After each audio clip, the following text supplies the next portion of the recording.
Hi guys, kamusta? Ito na naman ako, nagbabalik. Alam ko sobrang tagal na naman bago ako nakagawa ng panibagong vlog, but nandito ako ngayon kasi may gusto akong ipakita sa inyo and gusto ko rin sigurong i-promote. Gusto ko ipakita sa inyo kung ano bang klase yung mga nasa market ngayon today na pwede nating bilhin. So, alam ko yung iba sa inyo nagtataka kung bakit ngayon lang ulit ako nakapag-vlog. Nababasa ko yung message nyo na balik na ako or sana makagawa na ulit ako ng mga quality content na vlog.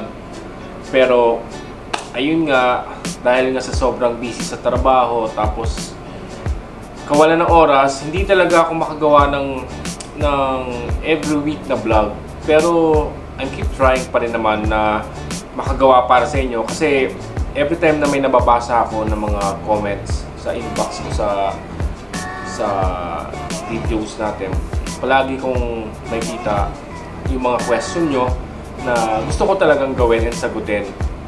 Natataon lang talaga na sobrang busy ako ngayon, so hindi talaga ako makagawa. Pero bakit ako dito ngayon is because meron akong gustong ipakita sa inyo. Kasi siguro yung iba na nakakilala sa akin, alam naman nila na napapadalan ako ng mga magagandang product.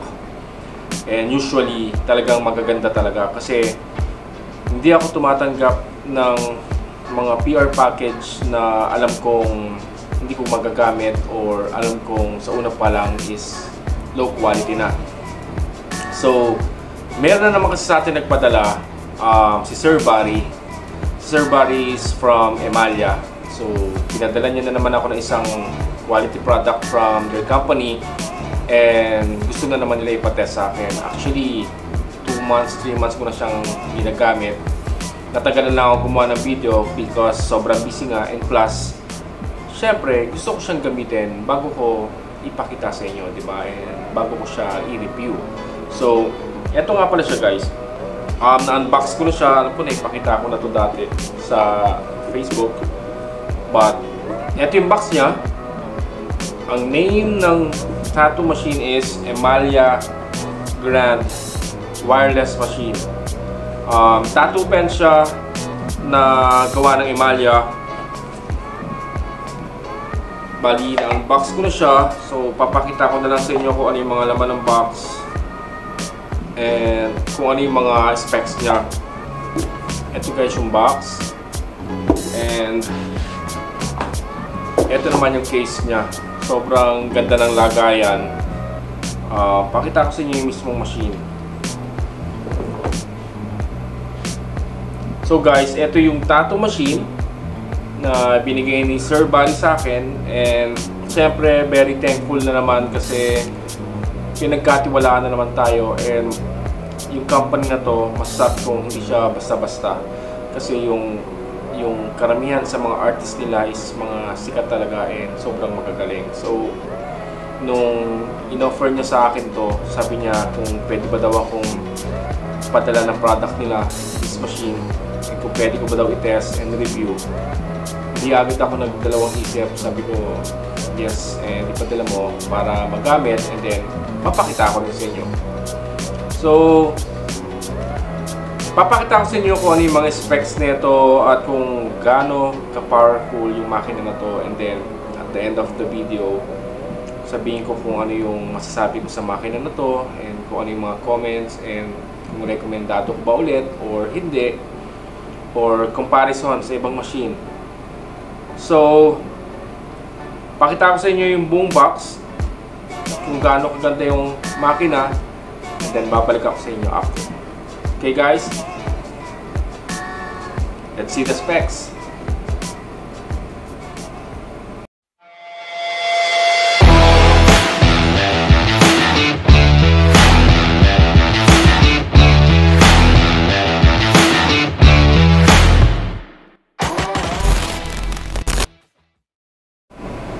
So ayun guys, explain ko lang sa inyo kung ano yung specs ng tattoo machine na to. So ito yung box nya, Emalia Grand Wireless Machine Pen. So wireless siya, means na wala na siyang cable na gagamitin. naka-battery na siya. Okay, so ito yung box niya. Tapos meron siyang charger cable, USB na rin siya. Tapos meron siyang RCA cord. Free na siya sa tattoo machine. Ito yung sa connector niya papunta ng cable. So if you don't want to use the battery, pwede siyang gamitin kung masanay kayo sa kable na gumagamit pa kayo ng pedal. So mga O-rings yan, so may free stop na rin silang ganyan. Plus ito yung tattoo pen ng Emalia. Ang ganda nung makina niya, sobrang ganda.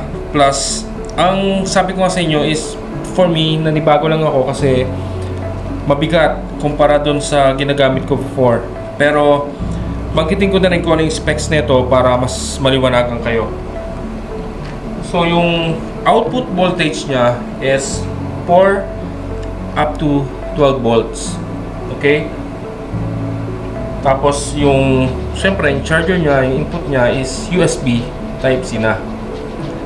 Tapos yung weight niya is 237 grams. So pag inalis mo yung battery, nasa mga 211 na lang siya.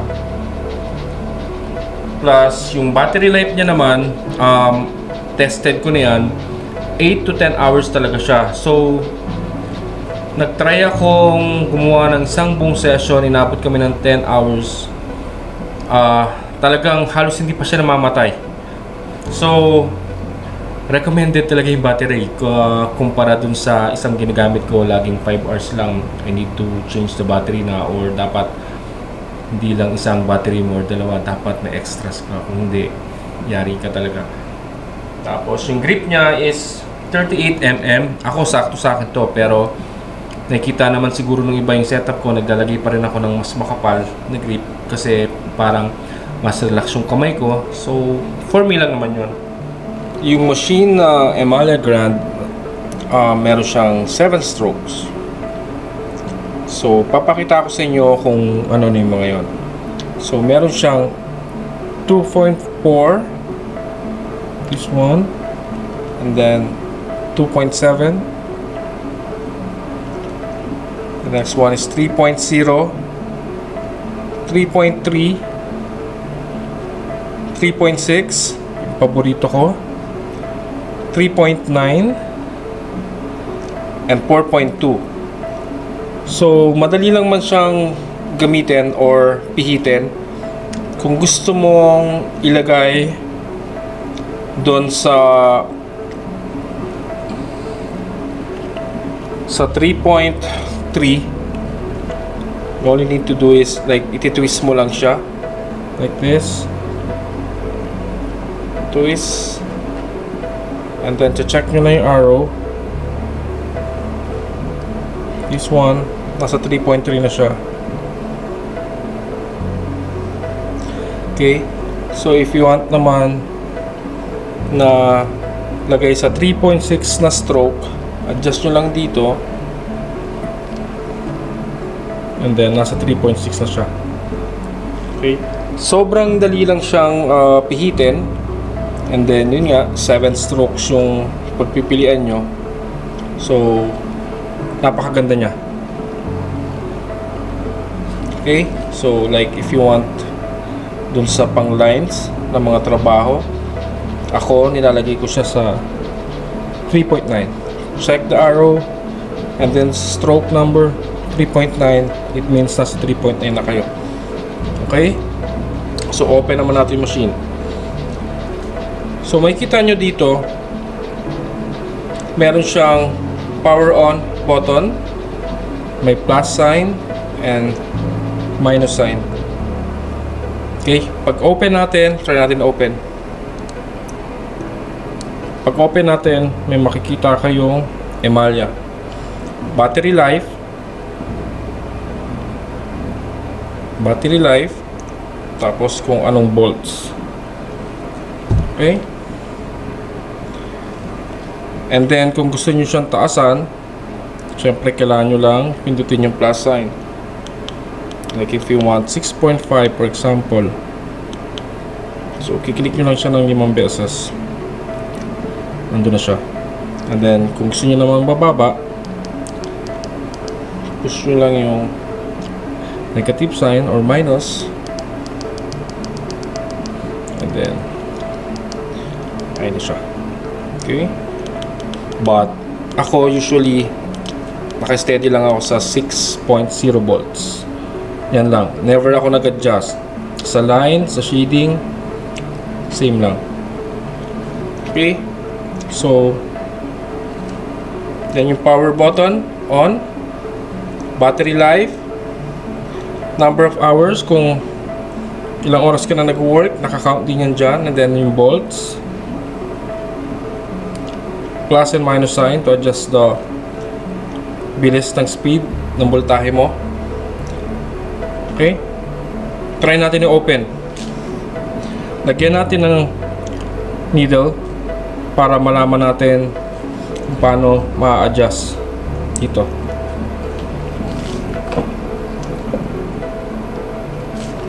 So syempre, I'm using also Emalia cartridge.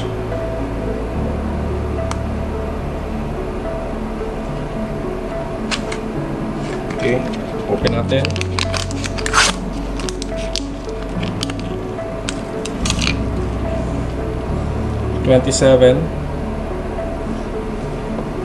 Subukan natin para makita natin kung paano natin ina-adjust dito yung haba ng needle natin.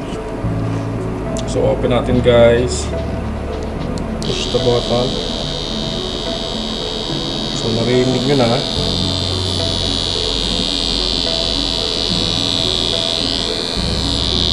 so wala siya.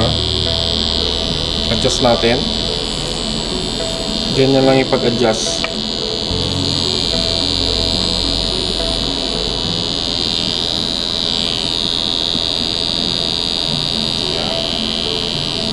So, yan yung maririnig nyo. Gusto nyo mahaba yung needle nyo, click nyo lang pag ganon. Gusto nyo maiksi, ano pag ganito. Napakasimple.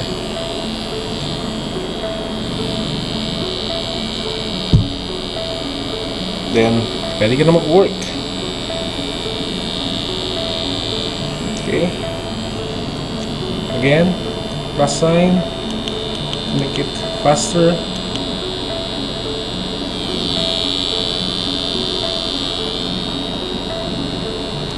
Lower the voltage kung gusto nyo mas mababa.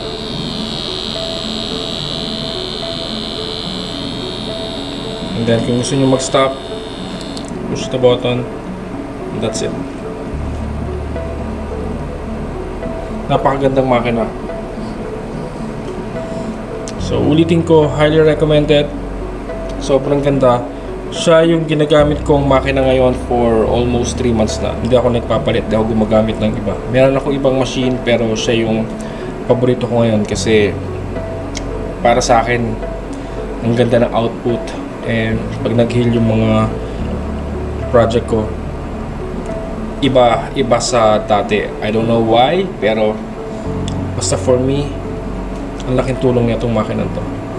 Okay, power off, push it, perfect.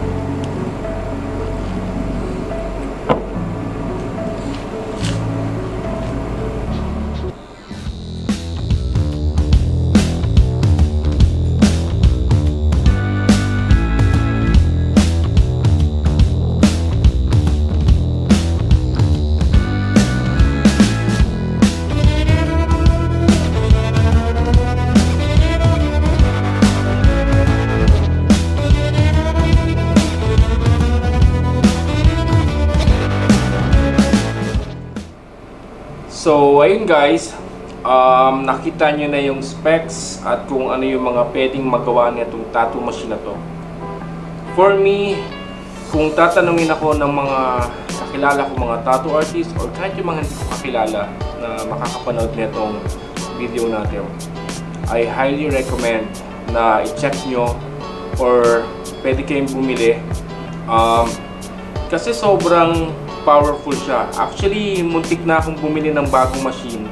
Nataon lang na na-message ako ni Sir Barry na gusto niya akong padala neto to test. So sabi ko, sige, i-set aside ko na lang muna yung bibili kong makina. Hindi ko na sasabihin kung ano yon, pero one of the powerful tattoo machine din ngayon sa market. Pero ayun nga, nung pinadala niya ako ng ganitong makina, sobrang iba eh. Masasabi ko siyang sa una, para magtataka ka, syempre the brand name itself, parang kilala natin sila through cartridge or needles, diba?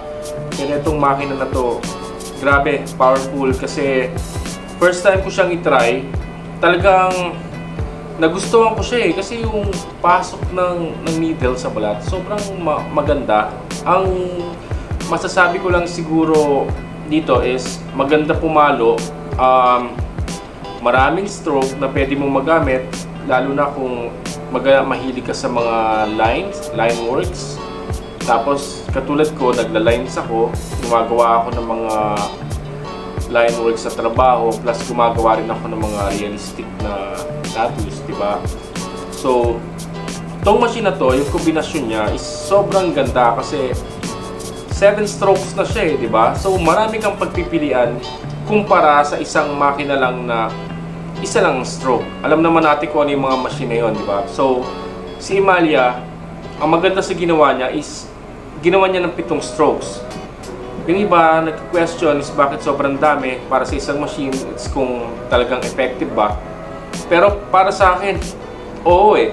Like, ako sa ngayon, pag gumagamit ako ng mga line works kong trabaho, like yung mga nakikita yung pieces sa akin ng mga pepper shade of florals, ang ginagamit ko is 3.9. Hindi ko siya ginagamit yung 4.2 kasi sa 3.9 pa lang, sobrang sulit na eh. Sobrang solid na. Yun ang ginagamit ko pag ang gamit ko is yung mga line works. Pero pag gumagawa ko ng mga black and gray realism portraits or animals, 3.6 lang ang gamit ko kasi yun naman yung gamit ko sa mga shading. So, sabi ko nga, para sa akin, kung tatanungin nyo ako, highly recommended. Siguro sa iba, medyo maninibago is mabigat siya, guys. Pero for me, highly recommended. And I know ang price nito sa market sa Canada is parang almost $900 or 1,000 grand. So, kung ko-convert natin sa pesos, sa Philippine money is like around 40,000 siguro. Medyo expensive, pero ganun talaga. Alam naman natin, pag mahal ang makina, maganda rin yung quality and yung output. So, lagi ko sinasabi rin dati pa, diba, na kung gusto nyo magkaroon ng magandang trabaho, kailangan nyo mag-invest sa mga magandang gamit sa pagtatattoo nyo. Alam ko mahirap, pero wala tayong choice. Kailangan natin gawin yon kasi dun tayo mag-grow and dun gaganda yung gawa natin. Okay? So, sa mga gustong bumili nito or magtanong pa, ilalagay ko yung link sa comment section or dun sa description ng video na to para ma-search nyo siya or kung saan kayo pwedeng bumili pa. Alam ko meron na silang mga supplier sa Pilipinas kasi may nakita akong mga kilalang tattoo artist dyan sa Pilipinas na gumagamit nito and sponsored ng mga needles nila. So, alam natin na meron na rin sa Pilipinas. So, ayun lang guys. Palagi ko sinasabi, maraming salamat sa mga nanonood at sumusuporta at lalo na syempre sa mga naghahanap sa akin at nagme-message sa akin. Hope na magtuloy-tuloy na talaga. Kung hindi man, lagi ko naman sinasabi, nag-upload ako pero I always give na quality videos for you guys, diba? So, ayun lang. Check the description. Thank you Sir Barry, shoutout sa'yo. Thank you Emalia sa tiwala na bigyan ako ng gantong makina. Sana mas dumami pa yung maging collaboration natin pagdating sa mga products and 100% highly recommend. So thank you guys and see you in my next vlog. Bye!